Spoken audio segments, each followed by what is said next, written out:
역사 미스터리 추적.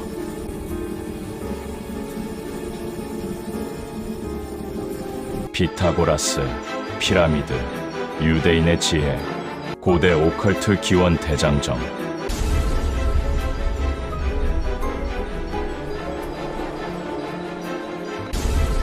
안녕하세요. 미스터리 역사 추적자 여러분. 대추방맹이 TV의 가이드 대추입니다. 오늘은 서양 문명의 근간을 이루는 지식의 흐름 중에서도 가장 비밀스럽고 논쟁적인 주제를 파헤쳐보려 합니다. 고대 그리스의 천재 피타고라스, 4000년 전의 신비한 건축물 피라미드, 그리고 피라미드 건설에 동원되었다는 유대인 노예라는 세 가지 키워드를 엮어 유대인 오컬트 문화가 어떻게 탄생했고 그 지식이 영미권, 유럽, 심지어 아시아까지 어떻게 확산되었는지 이 스터리 탐험대 여러분과 함께 깊숙이 추적해보겠습니다. 피타고라스와 카발라, 고대 지혜의 비밀. 나일강에 들이운 세계의 그림자. 피타고라스, 이집트에서 깨달음을 얻다. 만물은 수이다. 이 유명한 명제를 남긴 피타고라스는 단순히 수학자가 아니었습니다. 그는 철학자이자 신비주의자였습니다. 고대 기록에 따르면 그는 지혜를 얻기 위해 당대 최고의 문명이었던 이집트로 건너갔습니다. 피타고라스가 이집트에서 배운 핵심은 바로 측량술과 기하학이었습니다. 매년 범람하는 나일강 때문에 토지 경계를 다시 정해야 했던 이집트인들은 이미 놀라운 수준의 기하학 지식을 보유하고 있었습니다. 이집트인들은 3, 4, 5 단위로 매듭을 묶은 밧줄을 이용해 정확한 직각을 만들어냈습니다. 이것이 바로 피라미드와 신전의 완벽한 기반을 다진 기술이며 피타고라스 정리의 실용적 기원입니다. 피타고라스는 이 실용 지식을 추상적인 수학 이론으로 완성시켰죠. 피라미드 건설과 유대인, 그리고 역사적 진실과 상징성. 피라미드 건설에 유대인 노예가 동원되었다는 이야기는 너무나 유명합니다. 하지만 이 주제는 역사적으로 복잡합니다.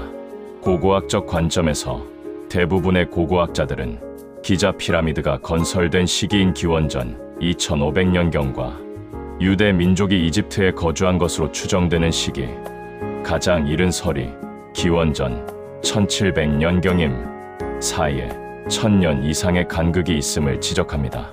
성서적 관점에서 보면 이 이야기는 구약성서 출애굽기에 나오는 파라오의 강제 노역이라는 서사에서 유래합니다.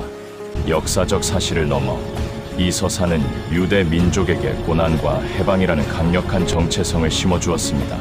중요한 것은 유대인들이 고대 이집트에서 노예 생활을 했든 아니면 오랜 기간 거주하며 문화적 교류를 했든 이집트의 선진 문명과 신비주의 지식에 노출되었을 것이라는 점입니다.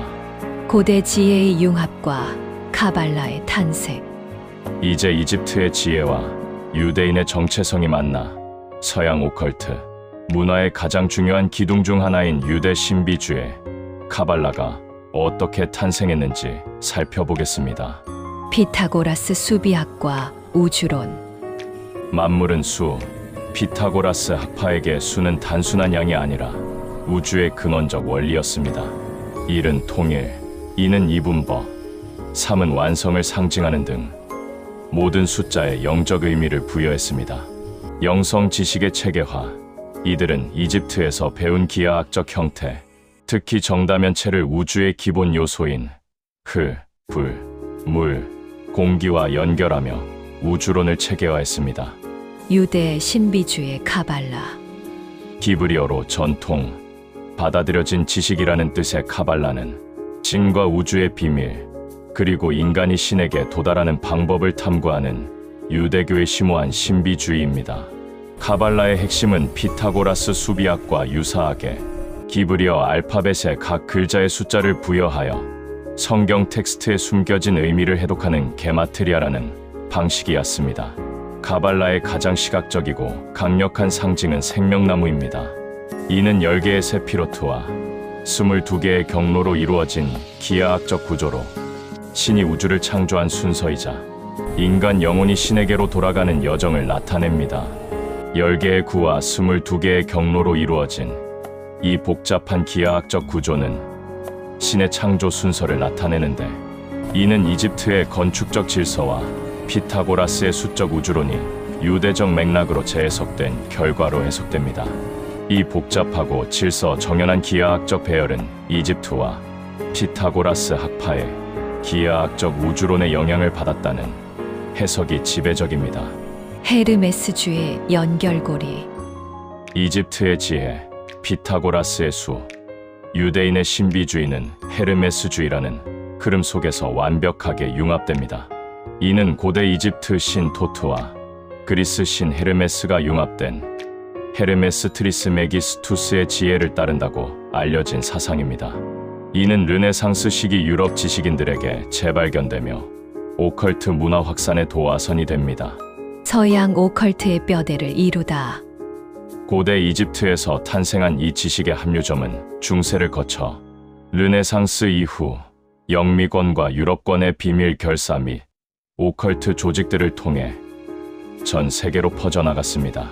유럽과 영미권의 프리메이슨과 피라미드의 건축학.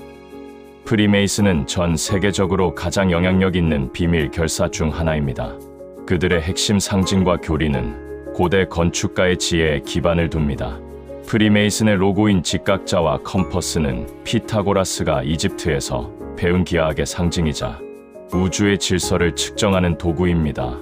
고대 이집트 상징 중에는 모든 것을 보는 눈이 있는데, 이는 이집트 신 호루스의 눈에서 유래되었다고 믿어집니다. 그리고 미국 달러 지폐에도 등장하는 미완성 피라미드는 이집트 지혜의 전승을 상징합니다. 템플 기사단과 카발라. 중세 십자군 전쟁 후 해체된 템플 기사단의 비밀 지식이 프리메이슨과 후대 오컬트 조직에 전수되었다는 설이 있으며, 이 지식에는 유대인에게서 유래한 카발라의 요소가 깊이 포함되어 있었습니다. 19세기 오컬트의 부흥, 황금 새벽회. 황금 새벽회는 19세기 유럽에서 가장 중요했던 오컬트 단체입니다. 이들은 이 고대 이집트와 피타고라스, 그리고 카발라 전통을 하나의 완벽한 시스템으로 통합했습니다. 이들의 의식과 교리에는 이집트 신들의 호칭, 피타고라스 수비학을 활용한 점술, 그리고 카발라의 생명나무를 이용한 명상법이 필수 요소였습니다. 이 단체의 사상은 이후 타로 카드, 서양 점성술 등 현대 오컬트 문화의 기틀이 됩니다. 아시아로 퍼져나간 신비주의. 이 고대 이집트, 유대, 그리스의 지혜는 서양만의 전유물이 아니었습니다. 20세기 들어 대중문화와 뉴에이지 운동을 타고 아시아권에도 강력한 영향을 미치게 됩니다. 아시아 대륙의 수비학 열풍. 피타고라스 수비학은 아시아에서 숫자 운명학이라는 이름으로 대중화되었습니다. 특히 서양식 알파벳을 숫자로 환산하여 사람의 이름, 생년월일, 휴대전화 번호 등에 숨겨진 의미를 찾는 방식으로 인기를 얻었습니다. 현대 점술과의 융합, 서양의 피타고라스 수비학은 기존 아시아의 주역, 역학과 같은 전통적인 운명학 이론과 결합하며 새로운 형태의 현대 점술로 재탄생했습니다. 뉴에이지와 피라미드 파워. 피라미드 구조가 특정한 에너지를 방출하거나 보존한다는 피라미드 파워 믿음이 1970년대 이후 서양에서 시작되어 아시아로 유입되었습니다.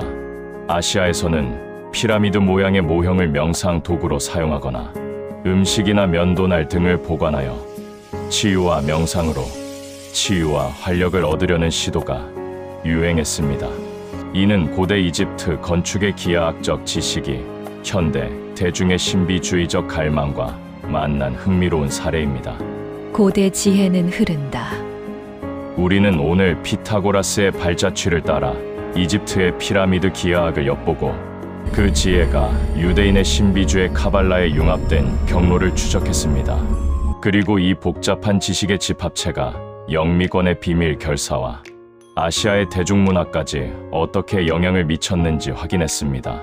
고대 이집트 사제의 가르침, 피타고라스 학파의 수학적 질서, 그리고 카발라의 영적 체계는 고대 지혜라는 이름으로 여전히 현대 사회 곳곳에 숨겨져 있습니다. 다음 시간에는 역사 미스터리 대장정, 피타고라스, 피라미드, 카발라, 그리고 프리메이슨의 비밀을 보다 심도 있게 추적해 보겠습니다. 다음 시간에도 미스터리한 지식의 흐름을 함께 추적하고 싶다면 구독과 알림 설정 잊지 마세요. 지금까지 대추방맹이 TV의 대추였습니다. 여러분의 응원이 큰 힘이 됩니다. 시청해 주셔서 감사합니다.